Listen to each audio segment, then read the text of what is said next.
ரோமர் 6ஆம் அதிகாரம் 14வது வசனம் பாருங்க. நீங்கள் நியாயப்பிரமாணத்திற்கு கீழ்ப்பற்றாமல் கிருபைக்கு கீழ்ப்பட்டிருக்கிறபடியால், எல்லாரும் சேர்ந்து வாசிங்க, பாவம் உங்களை மேற்கொள்ள மாட்டாது. கவனிச்சிங்களா? நியாயப்பிரமாணத்துக்கு கீழ்ப்பற்றாமல் கிருபைக்கு கீழ்ப்பட்டிருக்கிறபடியால் பாவம் உங்களை மேற்கொள்ள மாட்டாது. நியாயப்பிரமாணத்துக்கு கீழ்ப்பட்டிருந்தீங்கன்னா, சட்டத்திட்டங்களுக்கு உட்பட்டு அதன்படியே வாழணும்னு சொல்லி தீர்மானம் பண்ணியிருந்தீங்கன்னா பாவம் கண்டிப்பா உங்களை மேற்கொள்ளும்.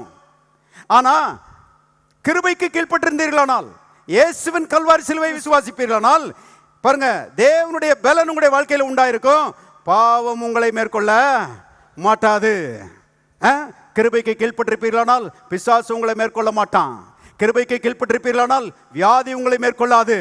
கிருபைக்கு கீழ்ப்பட்டிருப்பீர்களானால் தீமைகள் உங்களை மேற்கொள்ளாது. ஏன்னா நீங்க கிருபைக்கு கீழ்ப்பட்டு கிருபை விசுவாசிக்கும் போது தேவனுடைய பலன் உங்களுடைய வாழ்க்கையில வேலை செய்கிறது. எத்தனை பேர் கிருபைக்கு கீழ்ப்பட்டிருக்கிறீங்க?